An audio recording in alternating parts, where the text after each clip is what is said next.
Seja bem-vindo a mais um devocional Sabedoria para Hoje, do Logos Podcast, um programa do Seminário Batista Logos. Olá, meu nome é Wagner Amaral, eu estou aqui para dar sequência ao devocional expositivo na Carta de Tiago, no Novo Testamento, como parte do programa Sabedoria para Hoje, do Seminário Batista Logos. Quero abordar o texto de Tiago, capítulo 1, versos 12 a 18. E quero lhe informar que o faremos em duas partes. Esta será a primeira, e na próxima vez que estivermos juntos, teremos a segunda parte que completará o texto de Tiago 1, versos 12 a 18.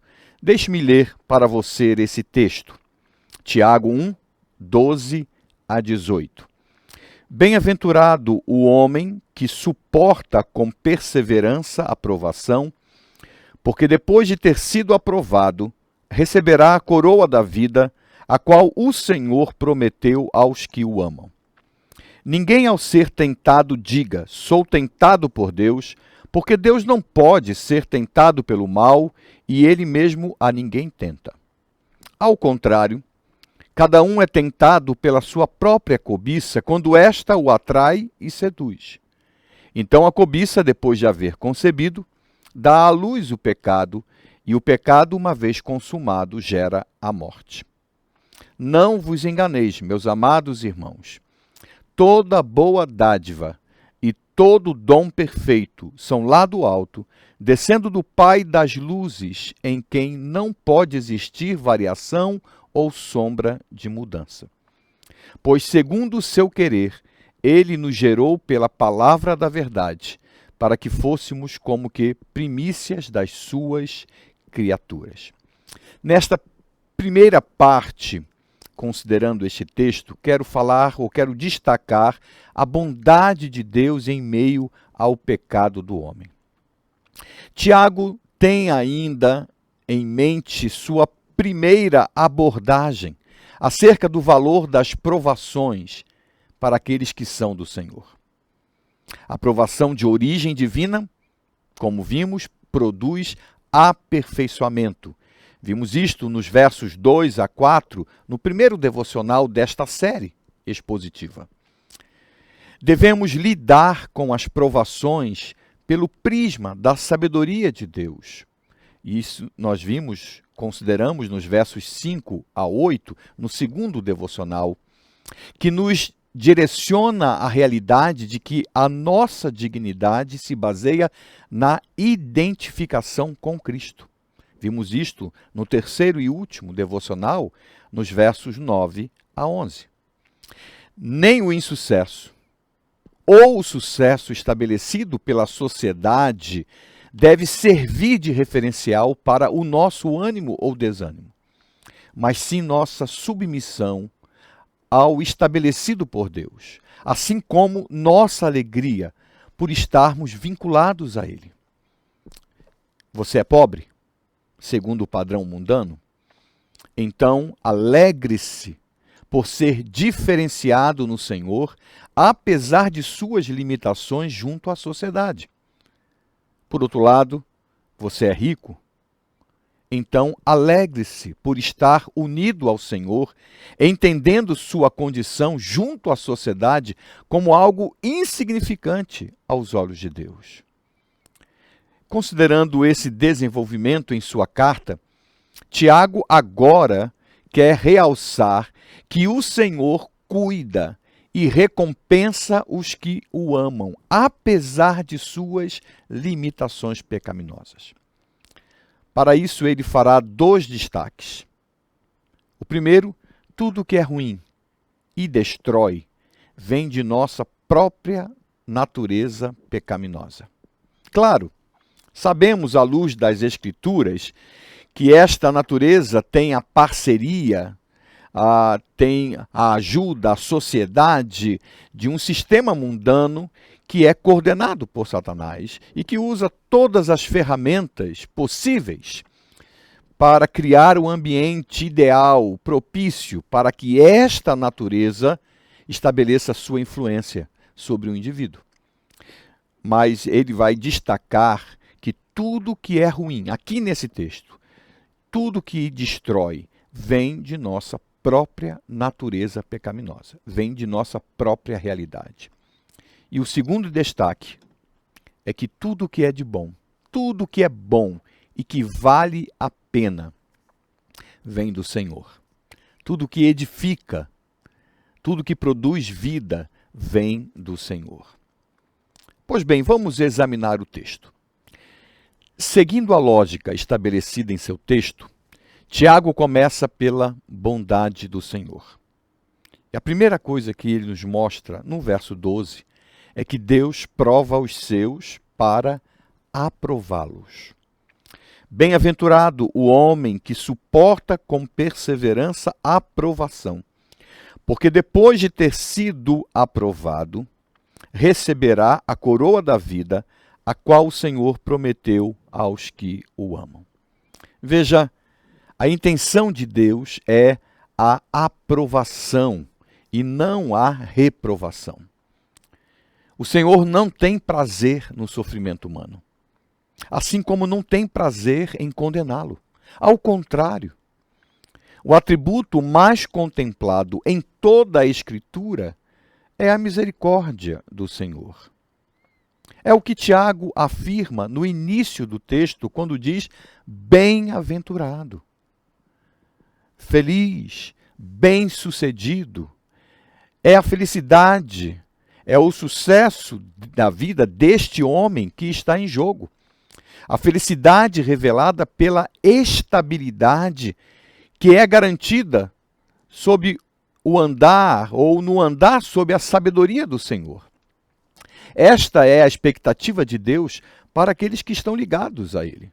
Serem bem-sucedidos, serem abençoados. Para obter esta felicidade, faz-se necessário ser aprovado mediante teste. Como um vestibular ou um teste físico, sendo, porém, direcionado ao caráter. Porque é isso que está em foco aqui. Por ser santo, Deus não pode ignorar o pecado. Não há possibilidade de aceitação e bênção mantendo-se impuro, como destinado ao juízo. E nem de herdar a salvação mantendo-se no mesmo padrão de outrora. Pois a salvação tem o objetivo de conduzir a pessoa em seu relacionamento com Deus, transformando-a à sua semelhança. Sede santos, porque eu, Senhor, sou santo. É a afirmação do Senhor ao povo de Israel em Levítico 11, verso 44, na segunda parte, verso 44 e 45. Logo, a expectativa é de alguém que satisfaz a prova com espírito inquebrável. Alguém que permanece fiel. Alguém que vence as provações permanecendo firme. E o mais interessante e incrível é que esta aprovação é possível pela ação bondosa de Deus em nosso favor. No verso 17, na primeira parte do verso 17, ele diz: toda boa dádiva e todo dom perfeito são lá do alto e vêm de Deus. A sua origem é divina. Pois mesmo vivendo a salvação, toda a fonte da ação de Deus em nós está na presença e no agir de Deus, no agir do Espírito Santo, na presença ativa do Espírito Santo naquele que é salvo. Tudo que vale a pena vem, como diz no final do verso 17, do Pai das luzes, em quem não pode existir variação ou sombra de mudança. Daí o entendimento de que Ele, o Senhor, é o único que envia todas as coisas boas. E uma vez que é imutável, Ele nunca enviaria algo ruim que prejudicasse aos seus, como tentação que conduzisse ao pecado. Assim, o que é ruim e o que dá errado não deve ser jogado na conta de Deus. Por isso a afirmação de Tiago no verso 13, quando ele diz: ninguém ao ser tentado diga, sou tentado por Deus, porque Deus não pode ser tentado pelo mal, e ele mesmo a ninguém tenta. Então, para obter esta felicidade, faz-se necessário ser aprovado. Mas não para por aí.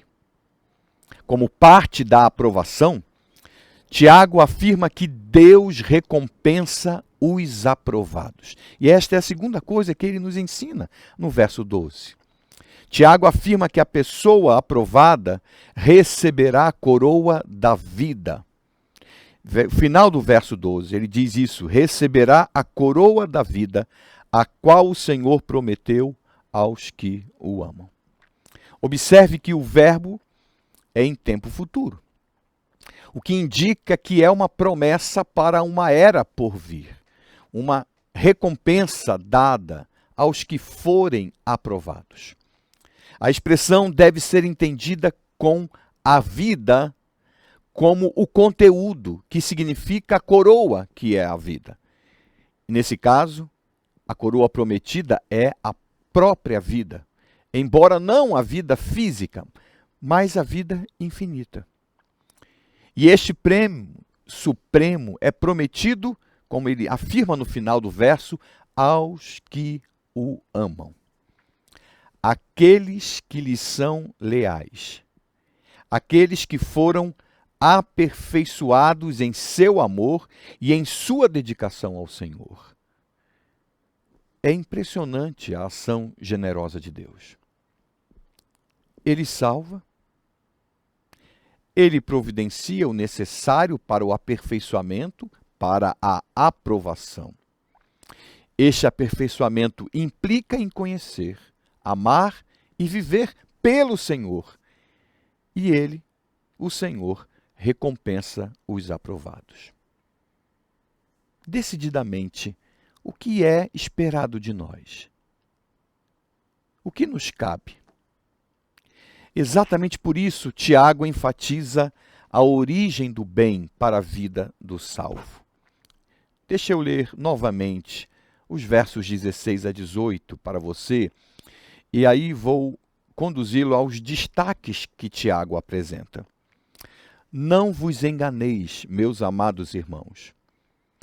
Toda boa dádiva e todo dom perfeito são lá do alto, descendo do Pai das luzes, em quem não pode existir variação ou sombra de mudança. Pois segundo o seu querer, ele nos gerou pela palavra da verdade, para que fôssemos como que primícias das suas criaturas. Perceba os destaques que Tiago apresenta. Primeiro destaque, não se deixe enganar. Não vos enganeis, meus amados irmãos. Verso 16. Não seja desviado ao erro, é o que ele está dizendo. Não seja seduzido por outra fonte qualquer de conhecimento.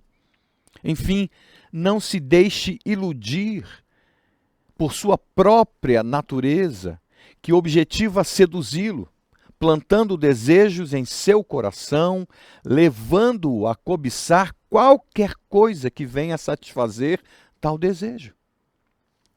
Não se deixe enganar pelo discurso incorreto e matreiro desta natureza pecaminosa que sopra em seu ouvido uma genuidade nos desejos que surgem como que se tivessem sido produzidos por você, sem qualquer tipo de influência, como se estas coisas surgissem do seu coração, sem influência alguma sobre ele. A natureza pecaminosa, ela nunca assumirá o seu envolvimento. Ao contrário, ela tentará convencê-lo de que você possui autonomia, não devendo satisfações a ninguém, somente a si mesmo, e que deveria alimentar seus desejos para encontrar a felicidade. Jamais ela afirmará que tais desejos o conduzirão a uma frustração abismal. Por isso a afirmação de Tiago: não se deixe enganar. Esse é o primeiro destaque. O segundo destaque que Tiago apresenta está no verso 17. Tudo que é bom e vale a pena vem do Senhor. Sendo o Senhor imutável, também o são tudo que se origina dele. Assim, a bondade do Senhor é continuamente presente na vida dos seus. Esta mesma compreensão é compartilhada por outros autores no Novo Testamento, como, por exemplo, o apóstolo Pedro, em sua segunda carta, a segunda carta do apóstolo Pedro, no capítulo 1, versos 3 em diante, ele vai dizer assim, eu vou ler para você, 2 Pedro, capítulo 1, verso 3, visto como pelo seu divino poder nos têm sido doadas todas as coisas que conduzem à vida e à piedade, pelo conhecimento completo daquele que nos chamou para a sua própria glória e virtude, pelas quais nos têm sido doadas as suas preciosas e muito grandes promessas, para que por elas vos torneis coparticipantes da natureza divina, livrando-vos da corrupção das paixões que há no mundo. Por isso mesmo, vós, reunindo toda a vossa diligência, associai com a vossa fé a virtude, com a virtude o conhecimento, com o conhecimento o domínio próprio, com o domínio próprio a perseverança, com a perseverança a piedade, com a piedade a fraternidade, com a fraternidade o amor. Porque estas coisas existindo em vós, e em vós aumentando, fazem com que não sejais nem inativos, nem infrutuosos no pleno conhecimento de nosso Senhor Jesus Cristo. Veja que Pedro vai na mesma linha de Tiago, com mais detalhes em seu texto, mas ele afirma que nós recebemos do Senhor tudo que é necessário para viver. Tudo que é necessário para viver, para experimentar a vida abundante que o Senhor Jesus Cristo trouxe a partir de seu Evangelho. E deixe-me destacar algo. Tudo que é bom vindo do Senhor não olha necessariamente para alguma ação sobrenatural de Deus, mas para a ação contínua. Meu irmão, minha irmã, meu amigo, minha amiga, Deus não se manifesta somente em ação sobrenatural. Como se fosse possível somente perceber a sua presença quando ele se intrometesse na vida, colocando o seu dedo em alguma coisa, gerando algo fora do normal, algo fora da nossa realidade. Veja, foi ele quem criou e é ele quem sustenta a realidade. Logo, tudo que chamamos de natural e que faz parte de nossa vida diária existe pela ação criativa e governadora de Deus. Logo, ele está se manifestando o tempo todo, inclusive naquilo que enganosamente passamos a achar que existe independente dele. Deus é o Senhor tanto do natural como do sobrenatural, e tudo que é bom e que vale a pena vem dele.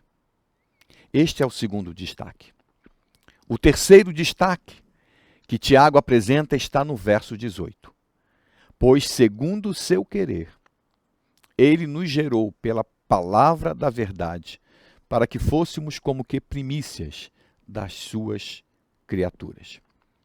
É o seu querer, sendo executado por meio de seu evangelho, gerando novas criaturas, pessoas salvadas e em processo de transformação. Como Paulo afirmou aos Efésios, no capítulo 2, verso 10, quando ele disse: pois somos feitura dele, criados em Cristo Jesus para boas obras, as quais Deus de antemão preparou para que andássemos nelas. Conforme o seu plano, ele tem estabelecido um povo diferente, um povo para si. Um povo santo que sente, pensa, fala e age diferente e que o adora. E mesmo que Tiago estivesse se dirigindo a judeus, é a igreja que está em foco. Então, de alguma maneira, seus leitores seriam as primícias, os primeiros frutos deste povo diferente. É impressionante a ação generosa de Deus. Ele salva. Ele providencia o necessário para o aperfeiçoamento, para a aprovação. Este aperfeiçoamento implica em conhecer, amar e viver pelo Senhor. E Ele recompensa os aprovados. E eu volto à pergunta. Decididamente, o que é esperado de nós? O que nos cabe em meio a tudo isso? A resposta: reconhecer o amor de Deus, revelado em sua generosa providência, e amá-lo com gratidão, sendo-lhe fiel. É isso que fazemos? É isso que você faz? A sua vida é um testemunho de gratidão e de temor ao Senhor? Pense, responda ao Senhor e que Deus te abençoe. Você está no Logos Podcast e assistiu a mais um Sabedoria para Hoje, um programa do Seminário Batista Logos. Se inscreva em nosso canal, curta e compartilhe.